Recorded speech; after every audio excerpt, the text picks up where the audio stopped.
आज मैं आपको ये दिखाने जा रहा हूँ कि आप घर पर बहुत ही आसान तरीके से समोसा की पट्टी यानी कि समोसा की शीट्स कैसे बना सकते हो।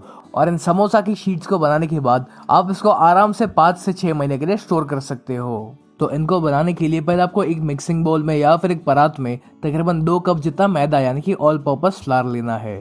फिर हम इसमें ऐड करेंगे स्वाद अनुसार नमक, और फिर मैं इसमें ऐड कर रहा हूँ 2 से 3 बड़ी चम्मच तेल। आपको किसी भी ऐसे तेल का इस्तेमाल नहीं करना है जिसका एक बहुत ही स्ट्रॉन्ग फ्लेवर हो। अब बस इन सारी चीजों को हम एक बार मिक्स करेंगे।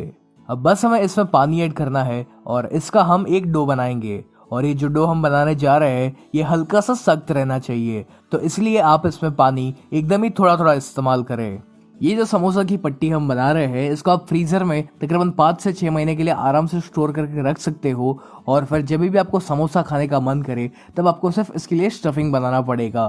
तो अगर आपको ये जानना है कि इस समोसा के लिए स्टफिंग कैसे बनाया जाता है तो आप मुझे कमेंट्स में ज़रूर लिख कर बताइएगा, मैं उसकी भी रेसिपी आपके साथ ज़रूर शेयर करूँगा। जब ये डो इस प्रकार से एक बार जुड़ जाए तब आपको इस डो को लगातार 5 से 6 मिनट के लिए मसलना है ताकि इसमें जो ग्लूटेन है वो एक्टिवेट हो जाए और ये जो डो है ये एकदम ही स्मूथ हो जाए। चलिए, अपना ये जो डो है ये रेडी हो चुका है और ये इस तरह से हल्का सा सख्त रहना चाहिए।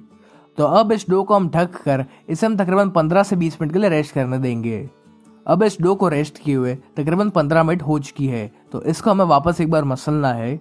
अब किसी भी एक फ्लैट सरफेस के ऊपर हम थोड़ा सा मैदा छिड़केंगे और फिर इसके ऊपर इस डो को रख कर हमें इसको रोल करना है। और फिर एक चाकू की सहायता से हम इस डो को बराबर बराबर हिस्सों में डिवाइड करेंगे। अब ये जो डो है इसको आपको हाथों में रख कर इस तरह से रोल करके इसका पेड़ा बनाना है। अब एक चकले के ऊपर या किसी भी एक फ्लैट सरफेस के ऊपर हम वापस थोड़ा सा मैदा छिड़केंगे और इस मैदा के ऊपर इस डो को रख कर हमें इसको बेलना है। शुरुआत में आपको इस रोटी को एकदम ही पतला नहीं बेलना है, इसको आपको हल्का सा मोटा ही रखना है। चलिए, मैंने इस रोटी को बेल दिया है, तो अभी फिलहाल हम इसको साइड पर रखेंगे और अब वापस हमें उसी तरह से और भी रोटियों को बेल कर रेडी करना है। बस एक बात का ध्यान रखें कि आप जितने भी रोटी बेल रहे हो उन सभी की जो साइज है वो एक समान होनी चाहिए। चलिए, मैंने इसी तरह से सारी रोटी बेल कर रेडी कर ली है। तो अब एक रोटी को हम किसी भी एक फ्लैट सरफेस के ऊपर रखेंगे और फिर इस रोटी के ऊपर हमें लगाना है थोड़ा सा तेल। तेल लगाते समय पर इसमें ज़रा भी कंजूसी मत करिएगा, क्योंकि अगर आप बहुत ही कम तेल का प्रयोग करते हो तो आपकी जो समोसा की शीट्स है वो एक दूसरे से सेपरेट नहीं हो पाएगी। इस रोटी के ऊपर तेल को हर तरफ इवनली स्प्रेड करने के बाद हमें इसके ऊपर ऐड करना है थोड़ा सा मैदा यानी कि ऑल पर्पस फ्लावर। मैदा भी आपको हर तरफ अच्छे से स्प्रेड करना है। और फिर इस पर मैदा स्प्रेड करने के बाद जो दूसरी रोटी हमने बेलकर रेडी की हुई थी वो हम इसके ऊपर रखेंगे। अब ये वाली रोटी के ऊपर भी हम वापस थोड़ा सा ऑयल अप्लाई करेंगे।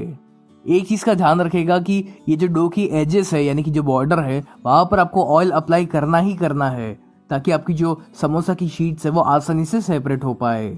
ऑयल अप्लाई करने के बाद हम इस पर भी थोड़ा सा मैदा छिड़केंगे और फिर इसके ऊपर हम वापस एक रोटी रखेंगे। तो ये मैंने 3 रोटियों का इस तरह से एक सेट बनाया हुआ है और इसी तरह से मैं बाकी रोटियों का भी सेट बनाऊंगा। आप चाहो तो इसमें एक साथ 4 से 5 रोटी का सेट भी रख सकते हो। इन रोटियों का इस तरह से सेट बनाने के बाद आपको इसको वापस बेलना है ताकि ये सारी की सारी रोटियां थोड़ी सी और पतली हो जाए। हमारी जो समोसा की शीट है वो जितनी पतली होगी उतना ही क्रिस्पी हमारा समोसा बनेगा। इसी तरह से सभी रोटियों के सेट को बेलने के बाद हमें इन रोटियों को सेकना है। तो इनको सेकने के लिए आपका जो तवा है वो बहुत ज़्यादा गर्म नहीं होना चाहिए। यदि आपका तवा बहुत ही ज़्यादा गर्म होगा तो ये जो रोटी है ये पूरी तरीके से सिक जाएगी और ऐसा हमें नहीं करना है। हमें इन रोटियों को कच्चा पक्का ही सेकना है। तो इसलिए इस बात का ध्यान रखें कि आपका जो तवा है वो उतना गर्म नहीं होना चाहिए। तो इन रोटियों को हम मीडियम फ्लेम पर तब तक सेकेंगे जब तक इन रोटियों के ऊपर हल्के से व्हाइट स्पॉट्स नहीं आ जाते। तो इन रोटियों को हमें कुछ ही सेकंड्स के लिए सेकना है। आप चाहो तो इसको ऐसा हल्का सा प्रेस भी कर सकते हो ताकि ये फटाफट से सिक जाए। चलिए, तकरीबन 30 से 40 सेकंड्स हो गई है, तो अब हम इसको एक बार पलट लेंगे। और अब ये जो हमारी ऊपर वाली रोटी है ये सिक चुकी है, तो इसको हम बाहर निकाल लेंगे। तो यदि आपने इन रोटियों के बीच में ठीक से तेल और मैदा लगाया होगा तो ये जो रोटी है ये बहुत ही आसानी से सेपरेट हो जाएगी। और अब ठीक उसी प्रकार से हमें ये जो बाकी की जो 2 रोटी है उनको भी सेकना है। चलिए, हमारी ये जो दूसरी रोटी है ये भी सिक चुकी है, तो इसको भी हम बाहर निकाल लेंगे। और अब ये जो तीसरी वाली रोटी है ये भी सिक चुकी है। इन रोटियों को सेकने के बाद आप इसको एक कपड़े से ढक कर रखें ताकि ये सूख ना जाए। और अब ठीक इसी प्रकार से हमें बाकी सारी रोटियों को भी सेक कर रेडी करना है। एक चीज का आपको ध्यान रखना है कि जब ये रोटी गरम गरम हो तभी आपको इनको बाकी रोटियों से अलग करना है। यदि ये रोटियां ठंडी हो जाएगी तो फिर आपको इसको सेपरेट करने में काफी दिक्कत आ सकती है। अब इस समय पर मेरी जो गैस की फ्लेम थी वो मैंने हाई पर कर दी थी, जिस वजह से ये जो रोटी है ये पूरी तरीके से सेक चुकी है और ये एकदम ही गलत चीज है। हमें रोटियों को इतना ज्यादा नहीं सेकना है, तो आप ये गलती मत करिएगा। चलिए इसी तरह से मैंने ये सारी रोटी सेक कर रेडी कर ली है।